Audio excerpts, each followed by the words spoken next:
Hello everybody, this is Pastor Green. We're doing another Bible study today, Exodus chapter 1. If you'd like me to come speak at your church, or if you have any questions, you can email me at godsohman@gmail.com. 2 Timothy 3 verse 16 says, "All scripture is given by inspiration of God, and is profitable for doctrine, for reproof, for correction, for instruction in righteousness, that the man of God may be perfect, throughout thoroughly furnished into all good works." Nehemiah 8:8 says, So they read the book and the law of God distinctly, and gave the sense and caused them to understand the reading. Now, as a pastor's job, you're supposed to read the Bible, explain the Bible, and help people understand it. Your job is not to correct it or to change it. So these are all the books of the Bible here. And I've done a couple Bible studies, and I hope I've done a good job. But today we're going to talk about the book of Exodus.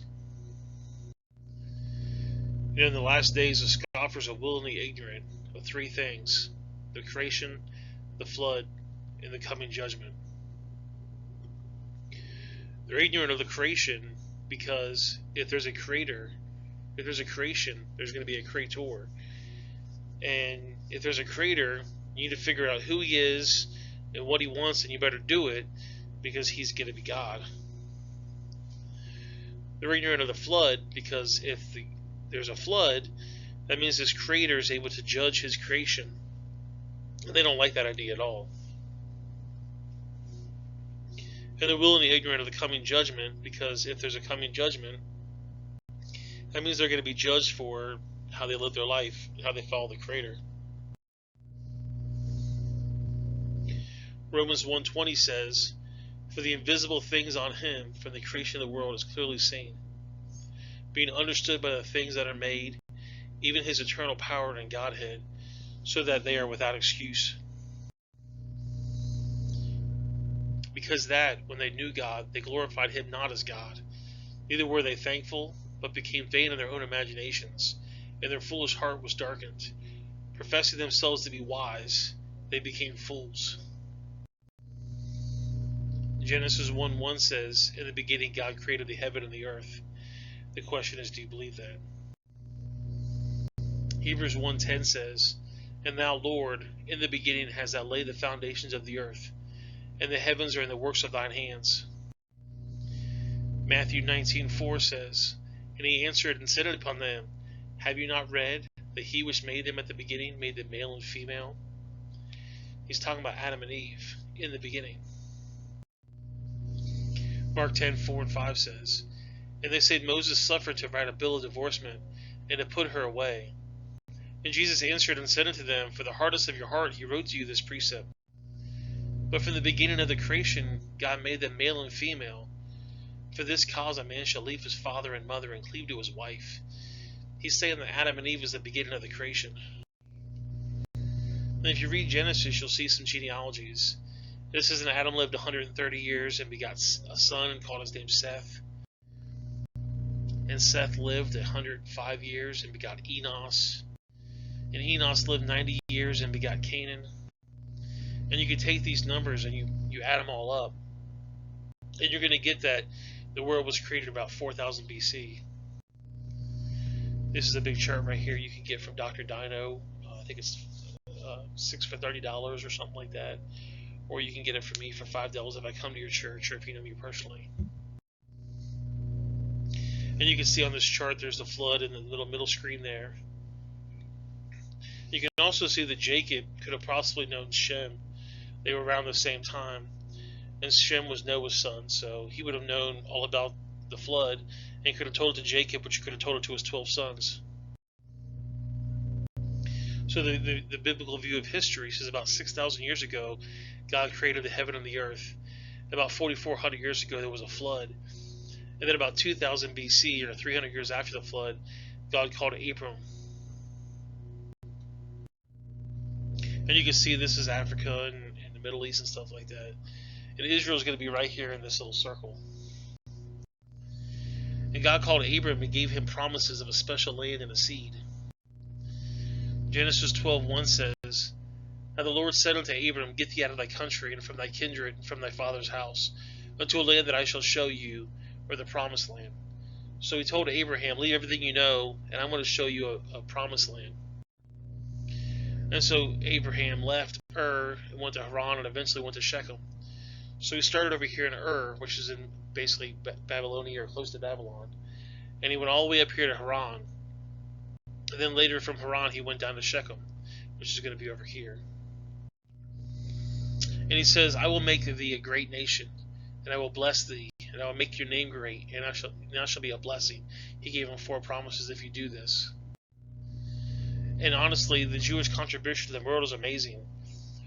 0.25% of the world's population are Jews, yet they've got 22% of all the Nobel Prize winners, 47% of all the world chess champions, 51% of Oscars for best score and best song, 30% of all the thinkers in the 20th century, 40% of the eminent psychologists. They're in business, finance, education, medicine, government, Hollywood, cosmetics, literature, law, philosophy, charity. They've done so much for the world, and they have such a small population. There's a quote here. It says, I believe that the Jews have made a contribution to the human condition out of all proportion of their numbers. I believe them to be immense people. Not only have they supplied the world with 2 leaders of the stature of Jesus Christ and Karl Marx, but they have indulged the luxury of following neither one or the other. So you've got 2 sides of the coin. You've got Jesus Christ, who loves everybody, and Karl Marx, who wants to judge everybody. And they're basically across the whole entire spectrum. And you have all these different people that have contributed different things to society. And I'm not going to read them all, but I'm going to read a couple of them. Like there's Albert Einstein, who's a physicist. You got guys that created the polio vaccines. You got the guy that created antibiotics. You got people that identified the first cancer virus. You have Sigmund Freud, which is the father of psychotherapy. You have a prime minister of Great Britain, Isaac Singer, who invented the sewing machine. And they even say that Christopher Columbus could very possibly have been a Jewish man. And if you do a quick Google search, you're going to see all these great things that these Jews have given to history. So Genesis 12:4 and 5 says, So Abraham departed, and the Lord had spoken to him, and Lot went with him. And Abram was 75 years old when he departed at Haran. Could you imagine living everything you possibly know at 75 and just follow something that you have no idea where you're going?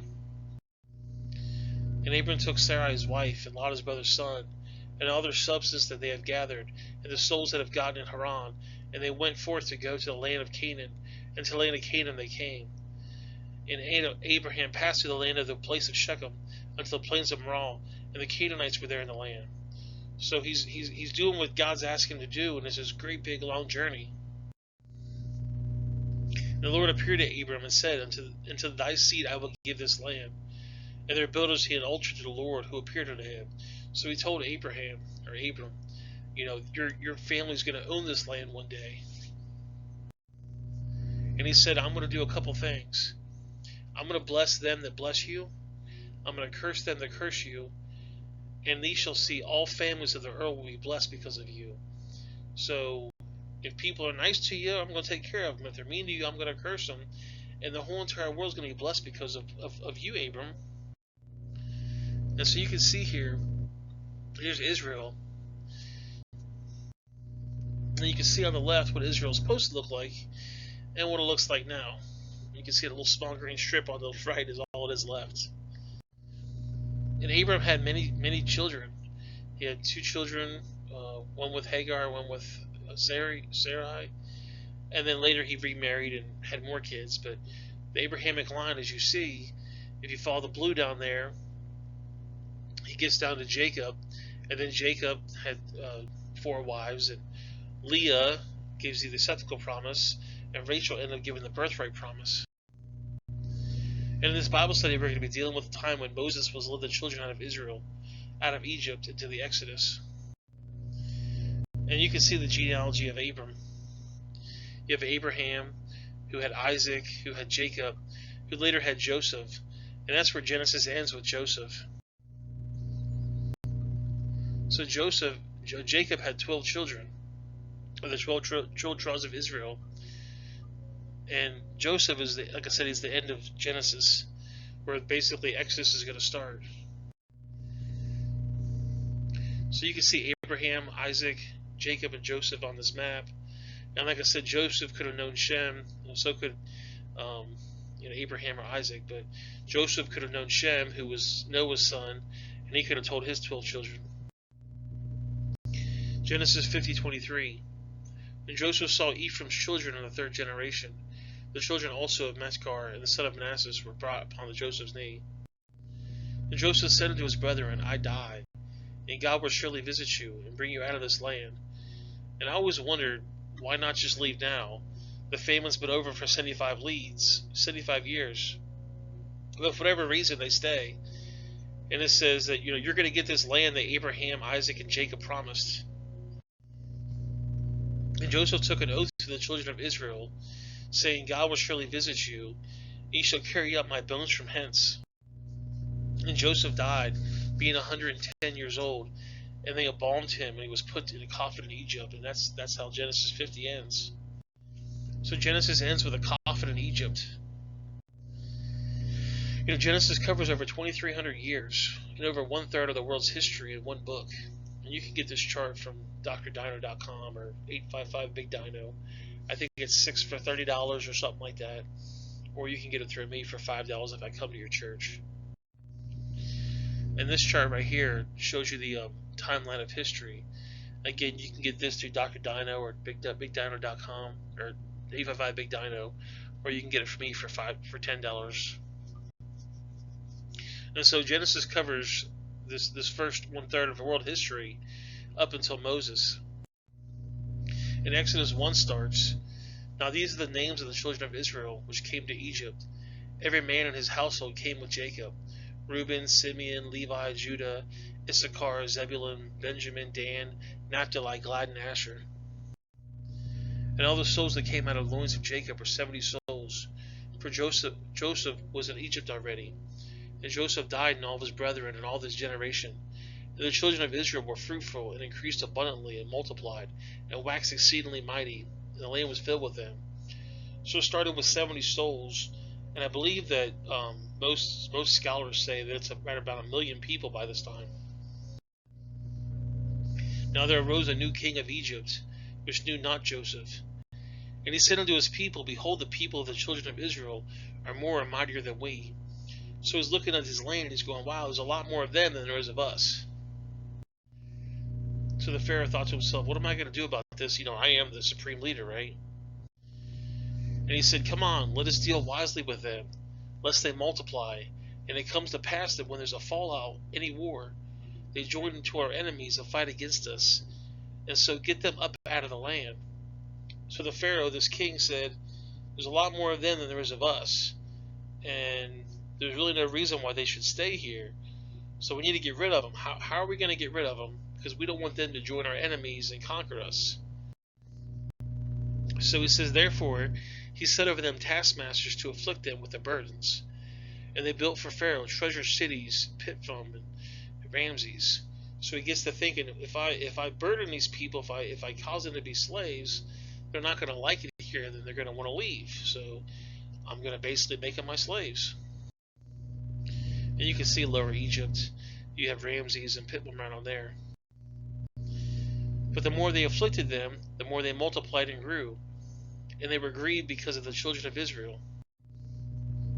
So this Pharaoh, this king, decided to put the men of Israel through just all these horrible tasks, and pretty much ended up making them his slaves. And the Egyptians made the children of Israel to serve with rigor, and they made their lives bitter with hard bondage, in mortar and in brick, and all manner of service in the field. And their service wherein they made them serve was with rigor. So they basically tried to make their life as miserable as possible because they wanted them to leave. You can see here, this is the rules of Pithom today. And the king of Egypt spake to the Hebrew midwives, of which the names of them were Shiphrah, and the name of the other was Puah. And he said, when you do the office of midwife to the Hebrew women, and see them upon them stools. If it be a son, then ye shall kill them, but if it be a daughter, then she shall live. So the king of Egypt, or the Pharaoh, went to the Hebrew midwives, the women in charge of delivering babies. He said, if they deliver a son, you got to kill it, but if it's a daughter, you can let her live. And a lot of people don't know what birthing stools are, and basically it's just a seat with a hole in the middle of it. And the ideal is that you let gravity deliver the baby instead of making the mother push. Women would sit on it, they'd go into labor, and basically gravity would just take over, and the women would just catch the baby as they're falling. But the midwives feared God, and did not, as the king of Egypt commanded them, but saved the men and children alive. And the king of Egypt called for the midwives and said unto them, Why have you done such a thing, and saved the men and children alive? And the midwives said unto the Pharaoh, Because the Hebrew women are not as the Egyptian women, for they are lively, and they deliver, or the midwives come unto them. So basically what they're saying is, these Hebrew women, they just have babies so fast we can't get to the child in time. And ultimately they lied to the king. A lot of people say they shouldn't have lied. In 1 Samuel 16 it says, And the Lord said unto Samuel, How long wilt thou mourn for Saul, seeing I have rejected him for the reigning over Israel? Fill thy horn with oil, and go, and I will send you to Jesse of the Bethlehemite, and I provided him a king among his sons. And Samuel said, How can I go? If Saul hears it, he will kill me. And the Lord said, Take a heifer with thee, and say, I am come to sacrifice to the Lord. So God's basically telling Samuel, if Saul says anything, you got to lie to him. And I don't exactly understand this completely, but I guess if you're selling a story to save a life, or you're telling a story to do God's bidding, it's kind of okay. I guess it goes back to the Holocaust, where people were hiding the Jews in their attic and they were lying, saying they weren't up there. But sometimes lying's bad, but sometimes if it's for the greater good, it's worth it. And at the end of the day, you're going to be punished for basically lying. Exodus 1:20. Therefore God dwelt well with the midwives, and the people multiplied and waxed very mightily. And it came to pass, because the midwives feared God, he made them houses. And Pharaoh charged all his people, saying, Every son that is born ye shall cast in a river, and every daughter ye shall save alive. So Pharaoh said, Again, if you see a boy, you get rid of it. If you see a girl, she can live. God loves you, but your sin must be paid for, either by you or by somebody else. The Bible says that all have sinned. So either you're going to pay for it, or you got to find a substitute like Jesus. He's willing to be your substitution. Well, guys, that's the video. I hope you enjoyed it. If you have any questions, you can send me an email. You can comment. Please like, share, subscribe. I'm going to put a couple links on this corner here. One of them is going to be an Exodus Bible study. Obviously, this is the first one, but if you're watching this later on, you can click on that and see, the playlist that's going on there. And I'll see you guys next time. Have a great day.